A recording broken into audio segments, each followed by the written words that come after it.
Thank you very much, and thanks a lot for the invite and for getting me on this really beautiful event that is spanning all the world in one day. And so I will share a presentation with you today just to guide us in terms of content on the key points that I will try to mention. Probably starting, Irene, thanks a lot also for already introducing me so well. Probably I want to spend 2 seconds really introducing you a little bit what VF is. VF Corporation, not many people know what VF Corporation is, but for sure you know some of the brands we own. Vans, The North Face, Timberland, Dickies, Altra, Eagle Creek, Eastpak, Napapiri. It's a big consolidated conglomerate of apparel brands. We're one of the biggest and also oldest with more than 125 years of history apparel companies around the world. And we are in a big phase of transformation from 2 points of view.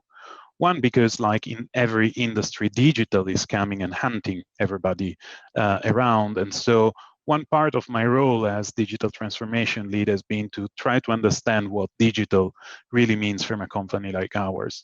But there is a second element, which is we're also living in an industry where there is a broader transformation, where there is a move from a traditional, more wholesale type of work into a more direct-to-consumer and retail-centric world. And within these, there has been the question of what is the best organizational model and how do you implement not just a restructuring of the organization, but how do you really create the organization that can support pursuing your business? We have launched as VF, for example, last year, a very strong and disruptive purpose for the organization. Again, collective, not by brand.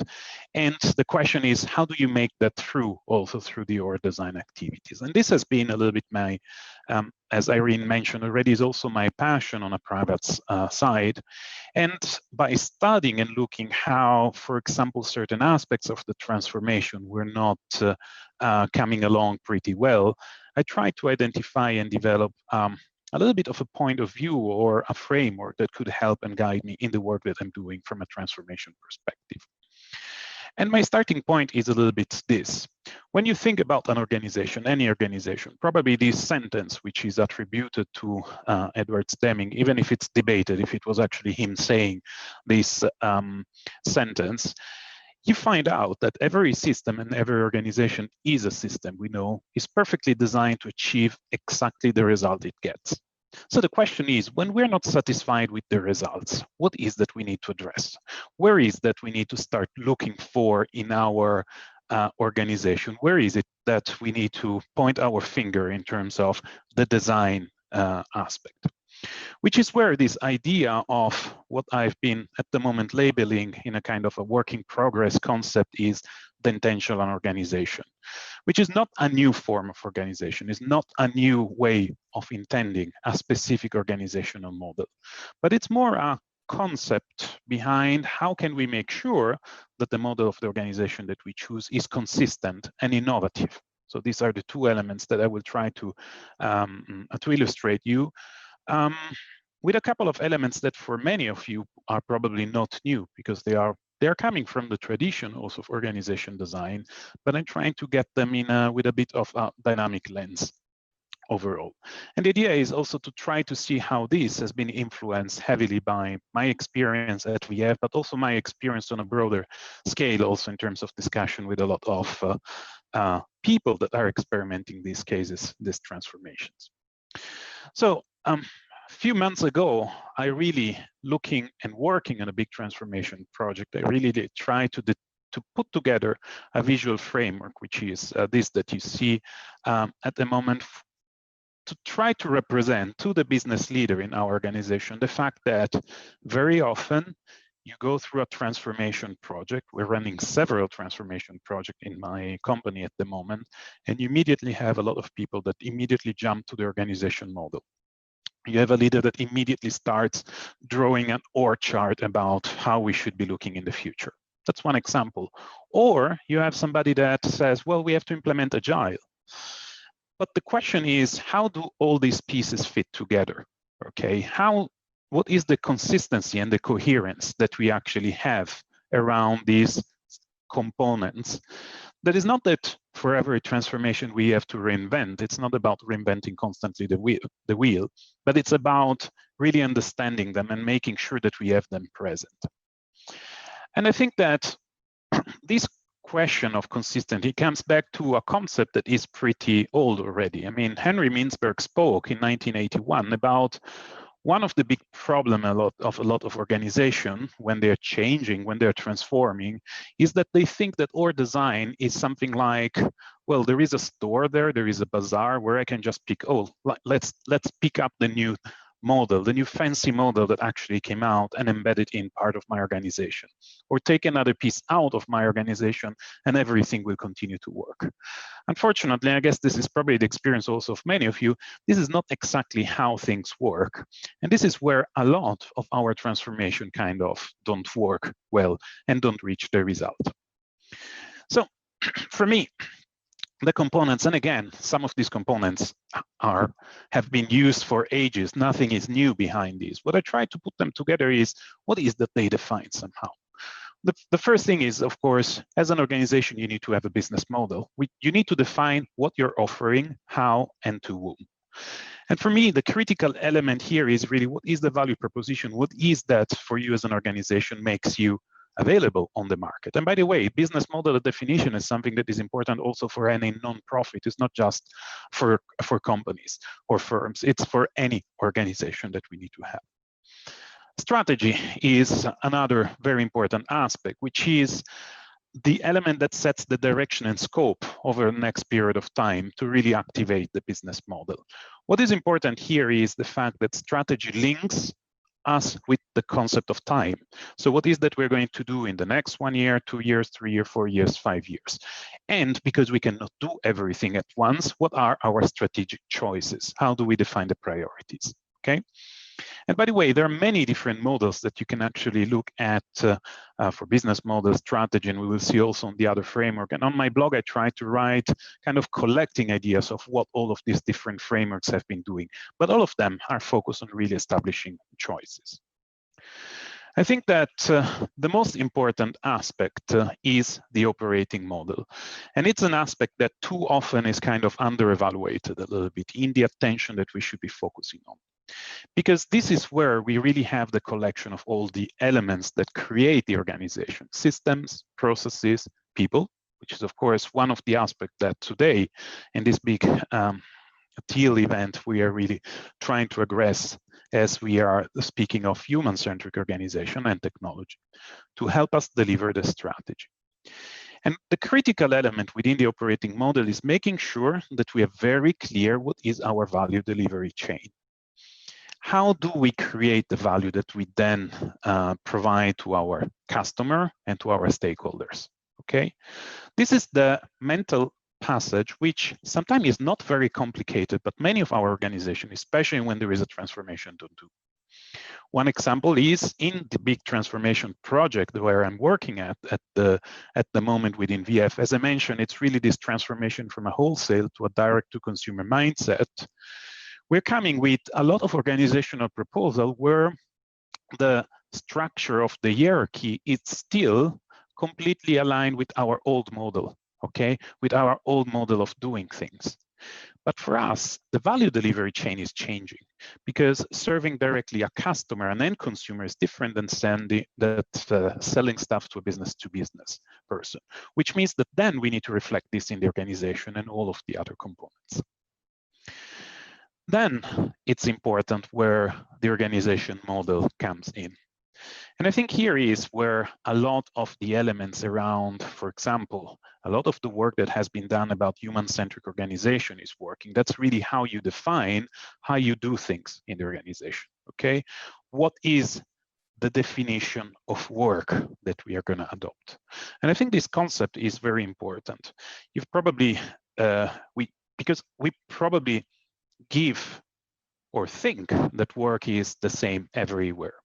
But if you just think about some of the new companies that have started working with gig workers, for example, well, their contribution from an organization perspective has changed versus the traditional contracts that we had.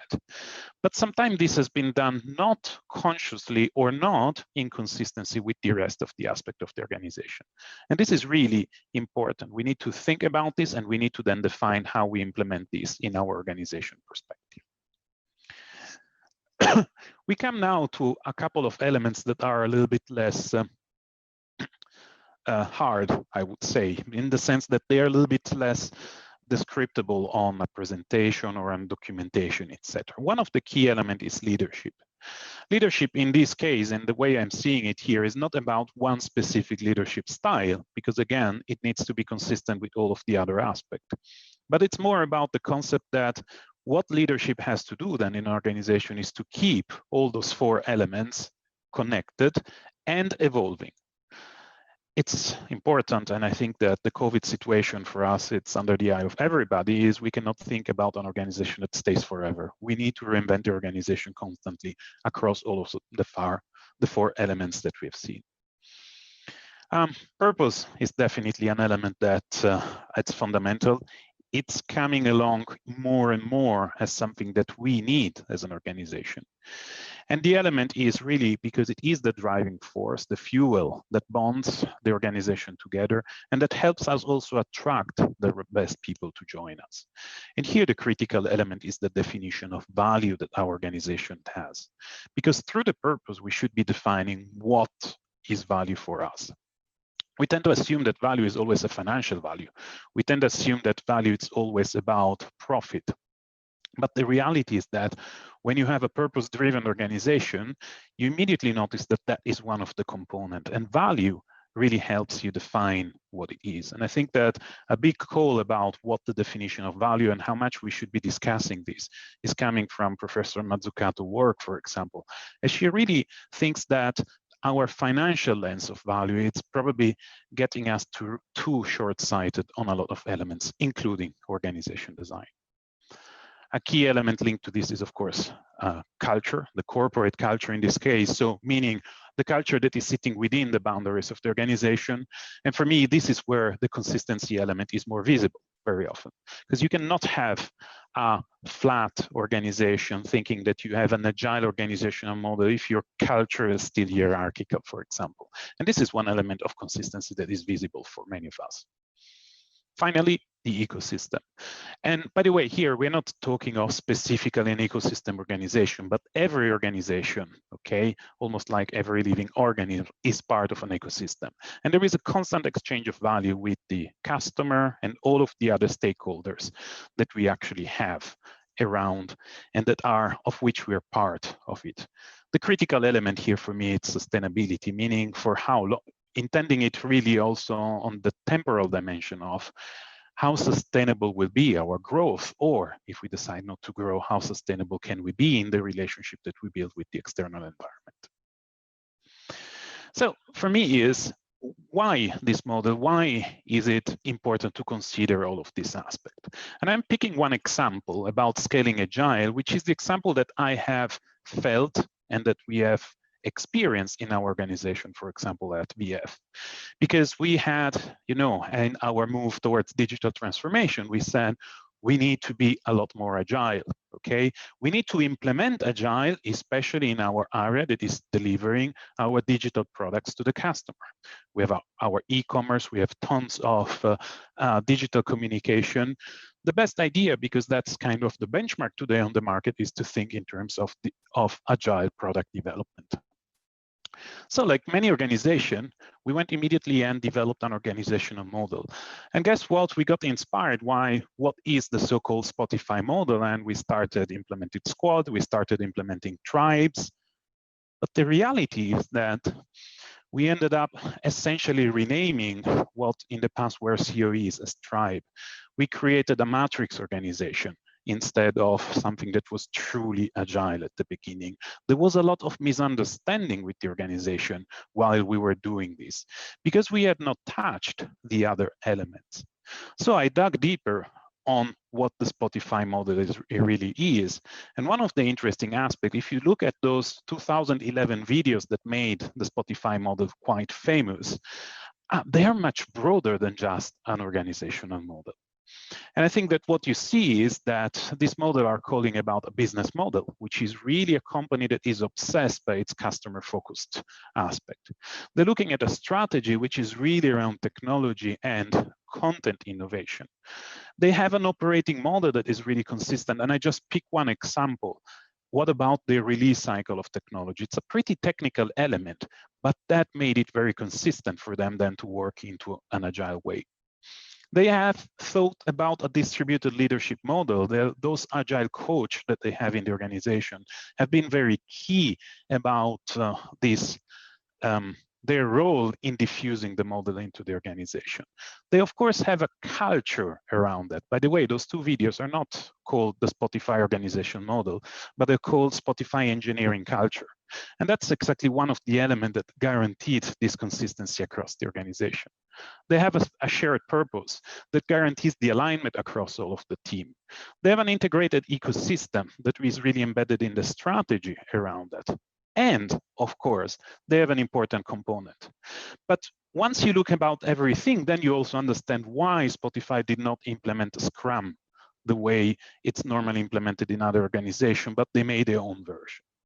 And by the way, the biggest element that made me think really a lot about the fact of why this consistency is so important is the fact that if you look today at Spotify, probably Spotify does not resemble at all that organization model that some consultant brought out and some companies started copying across the way.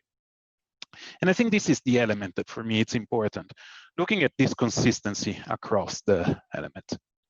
So when we looked within VF about what we need to do to support digital transformation, I've been very strong in bringing up the fact that we need an HR point of view around this. And we need an HR point of view that looks at, look, we need to work and insist on what are the strategy and investment that we can put, which is the entire part of business model and strategy. Well, we're not asking them to change the business model, even if that is happening, but we need to make sure that the strategy and the priorities are clear so that we have and we create together with the business leader a vision of the digitally enabled organization. We then need to create the organizational alignment around all of those aspects. And here there is a very big change management element. And here we can then experiment with the organization experiments and the organizational models that are more adapt to then be agile, nimble, flexible, etc. But thinking also of all the connecting points. For example, it's very difficult that you create a totally new flat organization if you don't start thinking about your compensation systems. And those are the elements that are really part of the operating model and that we need to consider across the pond and constantly within the organization. So why intentionally and why intentionality? I think that I came with this idea about organization intentionality by, as I was investigating, how do you get to a point where everything is consistent?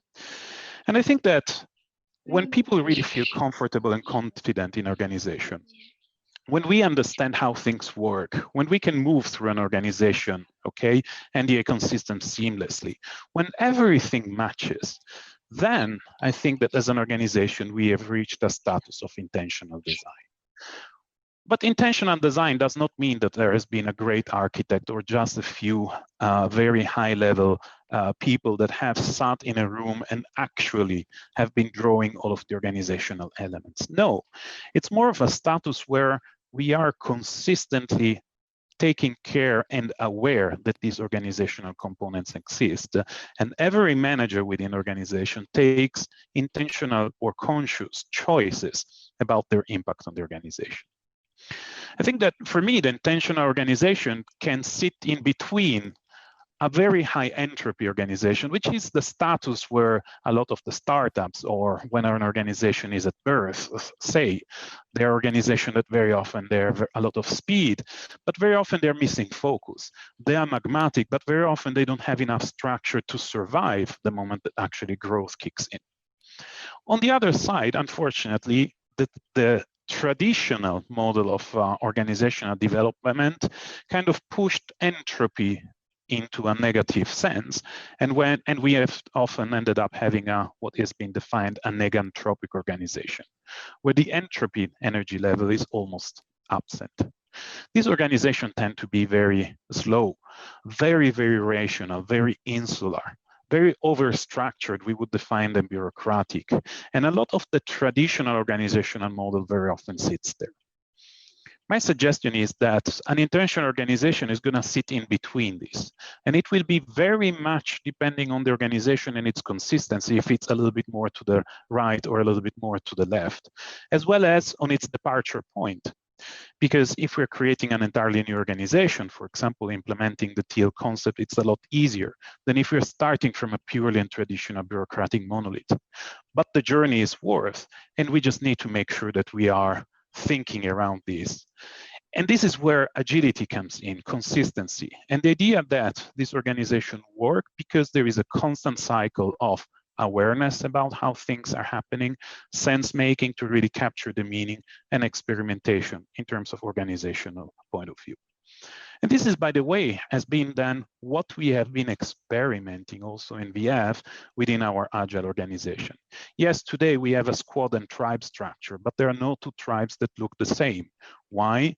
Because also their maturity level is different, and their awareness and meaning and the sense making that we're doing is different across this team. Of course, there are elements of our organization that would put us a little bit more towards the left of this chart, because that's the journey where we started. But I think we're moving in the correct direction also because we are allowing ourselves to experiment in terms of organizational aspects. And this is where I think it's very important that we connect back to one of the topics that we mentioned. Intentional design is where really then becomes an act of deliberate and purposeful leadership, which for me is not just about as I mentioned, the top leader in the organization that they're doing, but it's something that is diffused across the organization. It's also not about becoming, how can I say, it's also not about thinking that the organization becomes, again, kind of like a mechanical engine where everything is designed from the beginning. I think that the idea is to pick one of the elements that, if an organization equates to a living organism, is adding one of the element of intelligence, which is intentionality in it. There are a lot of debates around this, but if you read a lot of debates about artificial intelligence, if it is that we can really call it intelligence or not, for example, one of the philosophical theories is that probably it's missing the intention part. I'm really referring to that part, and it is about consciously taking decision on the elements of the organization. Which calls to another concept, which I think I came through also through a lot of reading, but also through observing a lot of organization. Also, I've had in the past experience in consulting, so I've seen a lot of organization. And it's the fact that the reality, if you think about companies, and probably this is also your experience, is that if you look at managers, but if you look at the entire organization, there is a lot of differences in terms of how much organizations are aware of their organizational element. One of the first conclusions that for me is very important is that those 8 elements that we mentioned as part of the model that I've introduced are 地方邻里会正在提升其代表一个正在扩展中的社区，行使诸多职责的能力。它致力于创造一个环境，在这个环境里，所有人都被鼓励为社区的共同举措做出贡献。他热切地渴望看到脸区机构的种种计划获得成功。